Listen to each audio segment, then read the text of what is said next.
Shalom, selamat pagi, bertemu lagi di dalam Gunung Surgawi. Bapak Ibu Saudara yang saya kasih dalam Tuhan Yesus Kristus, topik pada pagi hari ini akan saya ambil dari Markus 11 ayat 20 sampai 26 dan saya beri judul Iman dan Kuasa Doa. Mari kita sebelumnya berdoa terlebih dahulu. Bapa yang bertata di surga, hamba mengucap syukur untuk setiap kasih anugerah yang Tuhan limpahkan di dalam aktivitas kami seharian, dan kami bersyukur bahwa apa yang Tuhan kawal, Tuhan menyertai, ini menjadi bagian kami mempersembahkan dan mempermuliakan nama-Mu di dalam setiap aktivitas kami, dan kami bersyukur karena kami masih diberi kesempatan menikmati kuasa kasih-Mu di dalam kehidupan kami. Terima kasih Tuhan Yesus Kristus, ajari tentang firman ini menjadi kekuatan baru dan kami diberikan pengertian dan siap untuk menjadi pelaku firman. Dalam nama Tuhan Yesus Kristus, hamba mengucap syukur. Haleluya. Amin. Salam Bapak Ibu. Mari kita baca terlebih dahulu perikopnya agar kita tahu maksud apa yang Tuhan ajarkan buat kita sekalian. Markus 11 ayat 20 sampai 26. Pagi-pagi ketika Yesus dan murid-muridnya lewat, mereka melihat pohon ara tadi sudah kering sampai ke akar-akarnya. Maka teringatlah Petrus akan apa yang telah terjadi. Lalu ia berkata kepada Yesus, "Rabi, lihatlah, pohon ara yang kau kutip itu sudah kering." Yesus menjawab mereka, "Percayalah kepada Allah.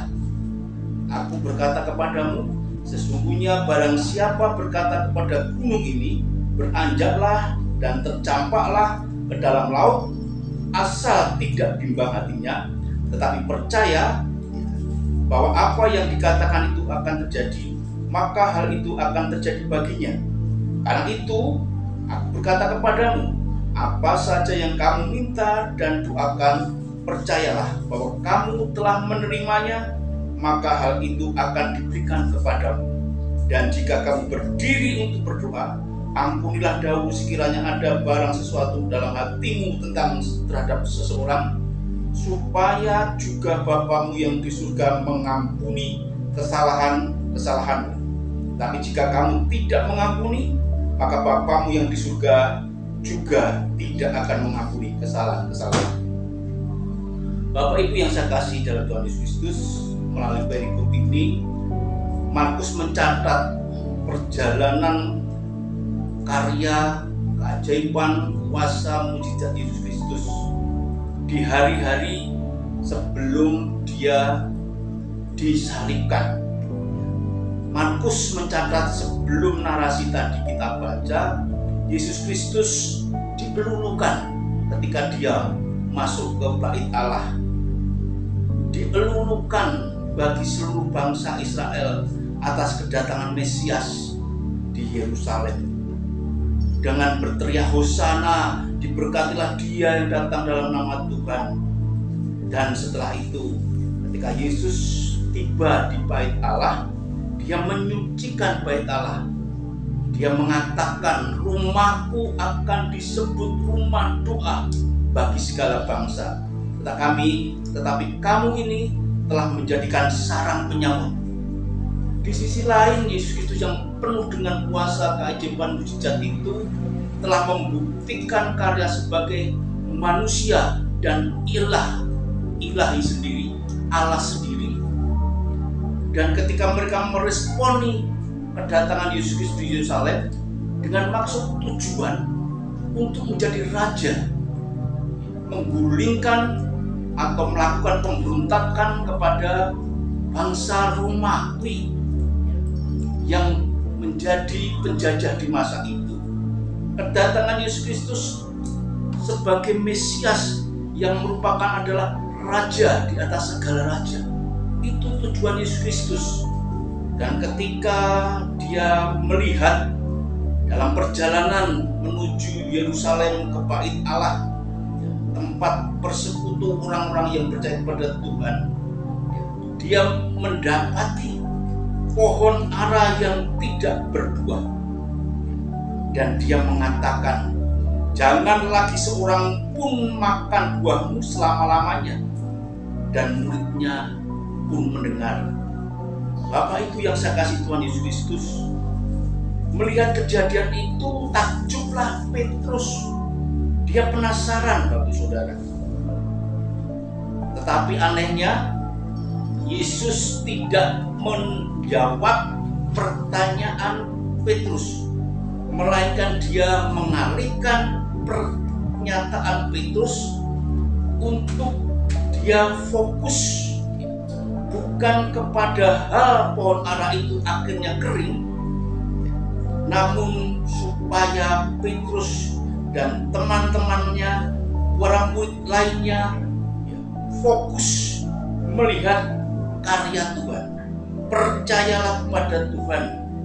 Itu bagian Yesus Kristus ingin membentuk murid-murid yang mengikuti Dia. Bagi Yesus, tiada hal yang lebih penting daripada mempercayai Allah, mempercayai Bapa. Barang siapa mampu melakukan hal ini, ia mampu melakukan hal-hal yang ajaib. Jadi bukan karena perkataan Yesus mengutuk pohon ara lalu besoknya kering, tetapi Yesus mengajari rasa kepenasaran Petrus untuk melihat dan mempercayai karya Allah. Ketika kita melihat dalam Yohanes 14:12, kita diberi kuasa yang sama, bahkan melebihi kuasa-kuasa yang pernah diperbuat Yesus Kristus. Itulah anugerah kalau kita benar-benar fokus mau mempercayai Allah. Sehingga dalam hal kita mengiring Yesus, doa, iman turut menjadi peranan untuk mewujudkan rencana Allah dalam kehidupan buat umatnya. Menurut Yesus, kuasa doa akan timbul apabila seseorang memiliki dua hal. Pertama, Bapak Saudara, percaya bahwa dirinya telah memperoleh apa yang diinginkan di ayat 24. Karena itu aku berkata kepadamu, apa saja yang kamu minta Tuhan doakan, percayalah bahwa kamu telah menerimanya, maka hal itu akan diberikan kepadamu. Artinya, keyakinan yang teguh dan permohonan kita harus selaras dengan kehendak Allah. Andai pun permohonan kita belum terwujud, seharusnya tidak mengurangi keyakinan kita terhadap Allah. Tetapi coba kita lihat betapa Petrus selalu diubahkan menjadi pribadi pemimpin bagi para rasul. Kita bisa melihat khotbahnya yang mampu mengubahkan banyak orang, hampir 3.000-an lebih. Bahkan bayangannya pun mampu menyembuhkan. Berarti setiap orang percaya punya kuasa seperti yang Yesus miliki. Artinya kita mempercayai kepada Allah Bapa yang mempercayakan kuasa anugerahnya buat kita. Kedua, Bapak Saudara, memiliki hati bersih yang dipenuhi cinta kasih di ayat 25 dan 26. Dan jika kamu berdiri untuk berdoa, ampunilah dahulu sekiranya ada barang sesuatu dalam hatimu terhadap seseorang, supaya juga Bapamu yang di surga mengampuni kesalahan-kesalahanmu. Tapi jika kamu tidak mengampuni, maka Bapamu yang di surga juga tidak akan mengampuni kesalahan-kesalahan. Ya. Ciri kasih kedua inilah yang membentuk doa kita akan ada kuasanya. Ya. Doa orang benar besar kuasanya.